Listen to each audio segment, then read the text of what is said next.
that the monk Abba Garima copied the Gospels in one day after founding the Garima monastery in northern Ethiopia near Andhra, comprised 670 pages in total with 28 illustrated pages.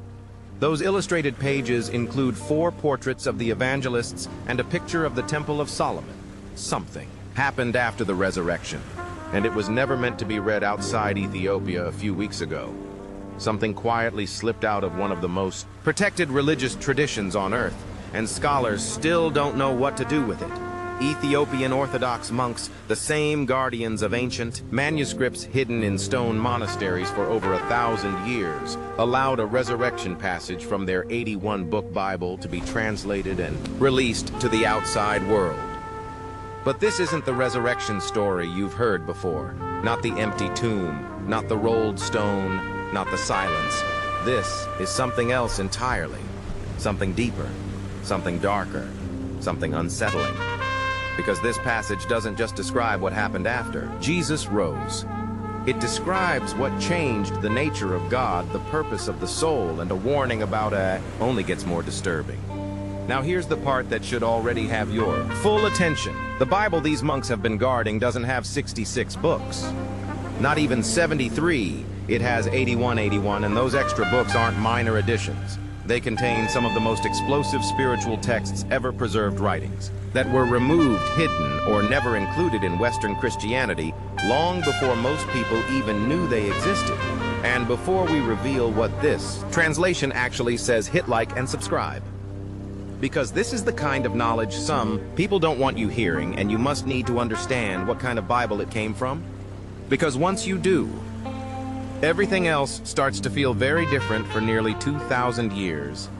Monks deep in the Ethiopian highlands preserved a version of scripture that the West simply does not have. Books like Enoch Jubilees and Maccabees texts that early Christians revered and read openly were quietly dropped during the great church councils of the 4th and 5th centuries. Ethiopia never agreed to those edits.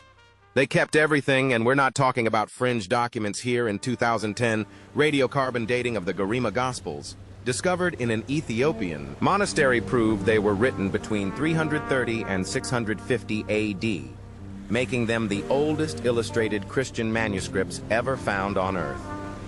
While Europe was in chaos, Ethiopian monks were sitting in stone rooms carefully preserving Christianity's original source code. Now the book that Western scholars spent centuries dismissing as mythology is the Book of Enoch, and the moment you read it, you understand exactly why it was removed. Enoch doesn't just say, humanity sinned before the flood. It explains the mechanics of how things went wrong. It describes 200 watcher angels, celestial beings who descended to earth, took human wives, and produced hybrid offspring called the Nephilim giants, who consumed and corrupted the world. It names them individually. Samyaza, Azazel, Barakiel. It says these beings didn't just rebel, they taught forbidden knowledge to humanity. Weapon-making, sorcery, astrology, the manipulation of the physical world. This wasn't simple disobedience. It was an unauthorized transfer of power, and the Roman Church wanted nothing to do with it, because the world Enoch describes is one where spiritual authority is decentralized, dangerous, and completely outside institutional control. So it was cut. Ethiopia kept it.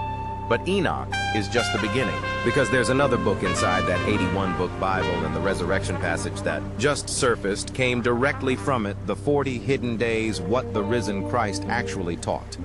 It's called the Mashapha Key, done the Book of the Covenant in Western tradition, the 40 days between the resurrection and the ascension. Get about 3 paragraphs, a few appearances, a few words of comfort, and then Jesus is gone. But in the Ethiopian Mashapha Key down, those 40 days are the entire point. This is the main event. This is where the real teaching happens, and what he teaches is nothing like what was left in the standard Gospels, according to this text. The risen Christ gathers his disciples not to comfort them, but to prepare them for a war. Not a physical war, a spiritual one, and the first thing he does is name the enemy. He calls it the builder of shadows. He describes the material world, money, status, Empire political power as the primary playground of a deceptive force, a builder. Something that constructs false realities so convincing that most people never question them. And then he says something that should stop you cold. He tells his disciples directly, do not build temples of stone, for the stone will crumble. Build the temple of the faint, heart for it is eternal. Now, in the context of a nice Sunday sermon, that sounds like a lovely metaphor, but in the Mashafa key down, it's a literal command. He is warning them that organized religion will become the enemy. He predicts with haunting specificity that men will wear long robes and use his name. To accumulate gold, he specifically warns against a future Rome that will turn his cross into a sword. The specificity is what unsettles scholars most. It reads less like prophecy and more like someone who has seen the Crusades, the Inquisition, and the televangelist megachurch, and is describing them in advance. He tells the disciples that the true believer must become a stranger to the systems of men. But then he goes further. He introduces a concept that sounds almost biological. He says every human being has two winds blowing through them. The wind of life and the wind of error, the wind of the wind. Error isn't described as bad choices or moral failure. It is described like a parasite. It enters through greed. It enters through the eyes when they look at what they shouldn't. It enters through the mouth when it speaks things that aren't true. And once it gets inside, it calcifies the heart. He's not describing sinners. He's describing most of modern civilization. And then almost mercifully, he gives them the antidote. It isn't a sacrament. It isn't a tithe. It isn't a prayer said in the right building on the right day. It is gnosis, direct knowledge. He tells them to watch their own thoughts, the way a guard watches a city gate, examining everything that tries to enter. He tells them the kingdom of heaven is not above the clouds. It is inside the human body, hidden in the silence between thoughts. This is exactly why Rome had to bury this text. Because if ordinary people believed God lived inside them rather than in an institution, the entire structure of religious and political power collapses overnight. You can't tax a kingdom of heaven that exists inside the human mind. You can't demand obedience from someone who believes the highest authority they answer to is within. And then comes the line that researchers keep coming back to, the line that frankly is that most disturbing sentence in the entire passage. He tells them the darkness will come and it will wear my face. He is not warning them about obvious evil. He is warning them that the most dangerous deception in human history will arrive looking exactly like salvation. It will carry his name. It will speak his words. It will build cathedrals in his honor. And it will be the thing trying to destroy everything he actually stood for. That's not a... He also speaks of a great abyss of water beneath the earth. In 2014, scientists discovered a vast reservoir of water locked inside ringwoodite rock, deep within the Earth's mantle, containing more water than all surface oceans combined. The abyss of water beneath us is real. If the text was accurate about the water and accurate about the winds, the question worth sitting with is this: what else in that passage is accurate? What the monks have been guarding along with the books. Now, here's where the story expands beyond manuscripts and into something even harder to explain. You cannot understand Ethiopia's role in all of this without confronting the Ark of the Covenant. While Indiana Jones pointed to Egypt, Ethiopian tradition has always been calm and inconsistent on this point. The Ark is in Axum. It has been there for nearly 3,000 years. It sits inside the Church of Our Lady Mary of Zion, guarded by a single monk who is appointed for life and forbidden from ever leaving the chapel grounds. Visitors who have come close to the guardian over the years report something disturbing. These men develop cataracts. Their skin pales. They often die unusually young, one monk after another, living out their final years in physical deterioration from proximity to whatever is inside that building. The biblical descriptions of the Ark paint a picture that sounds less like a religious artifact and more like some form of high-energy technology. It burned armies. It killed men who touched it without authorization. The effects described thousands of years ago read like radiation exposure. The story of how it arrived in Ethiopia traces back to the Queen of Sheba, her visit to Solomon, the birth of their son Menelik I, and Menelik's eventual return to Jerusalem. According to Ethiopia's royal chronicle, the Kebra Nagast Menelik and his companions replaced the ark with a replica and carried the original home to Ethiopia and Ethiopia. Unlike every civilization that has tried to take it, he carved them directly downward into solid volcanic rock, not caves with some shaping fully formed cathedrals, complete with columns, windows, doorways, drainage systems, and interior rooms all cut from a single continuous piece of stone, a negative sculpture. You don't add anything, you remove everything. That isn't the church, and one wrong cut destroys the entire structure. Permanently modern engineers have calculated that completing 11 of these structures using hand tools in 24 years, which is the traditional timeline given, would have required 40,000 workers and well over a century, and the rock that was removed, millions of tons of volcanic debris, simply doesn't exist. There are no spoil heaps, no evidence of where it went. The local explanation, carried across 800 years of oral tradition, is that human workers built during the day, and angels continued through the night, working twice as fast using tools of light. Now, whatever you believe about angels, the engineering anomaly is real, and when you cross-reference it with references in the Mashafa Kidan to knowledge of frequencies and the manipulation of matter, a different kind of explanation starts to form, one that involves sound resonance and technologies that predate our current civilization by thousands of years, the Church of St. George. The most famous of the 11 is shaped as a perfect cross sunk into the earth. Its drainage system has functioned flawlessly for 800 years, through torrential seasonal rains.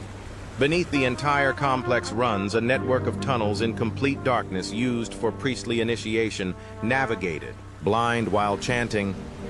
The architecture physically enacts the theology of the Book of the Covenant.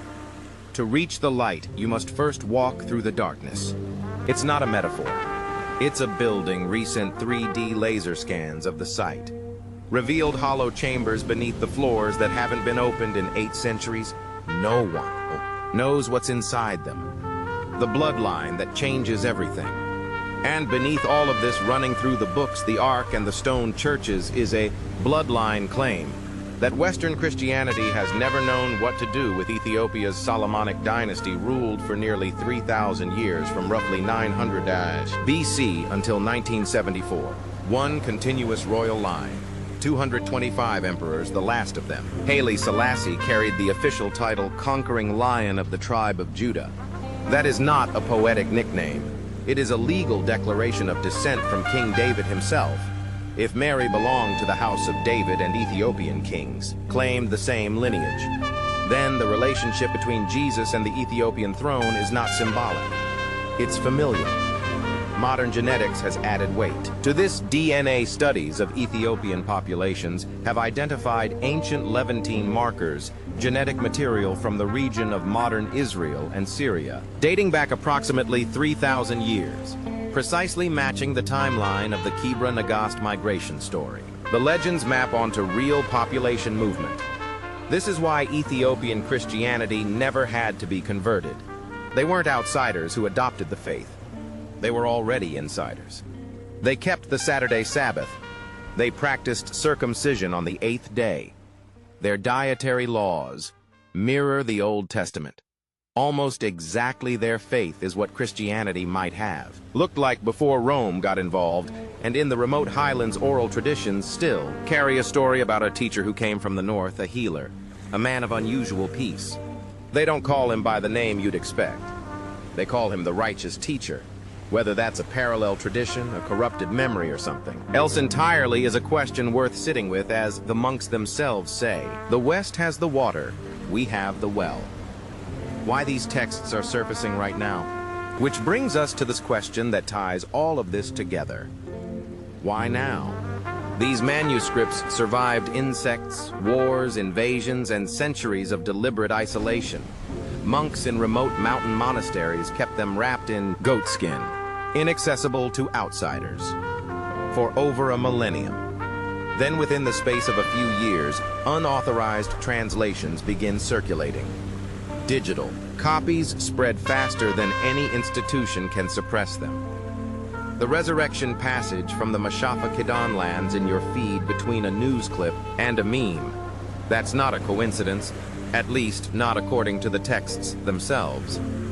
The most striking section of the Mashafa Kidan describes the end, times using a phrase that in the original language translates roughly as an age of webs of illusion, a hyper-connected world where people communicate without physical voices and see without physical eyes, a world that is dense with information but starved of truth. The text states that when humanity is fully lost inside false realities, the hidden knowledge will be released, not as a reward, but as an emergency measure, a break glass in case of fire protocol written into the text itself, timed to activate when the conditions match.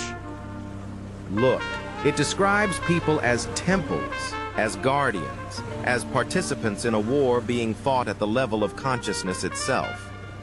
By removing those books, the argument goes, the West didn't just lose some extra chapters, it lost its armor, and Ethiopia never handed theirs over.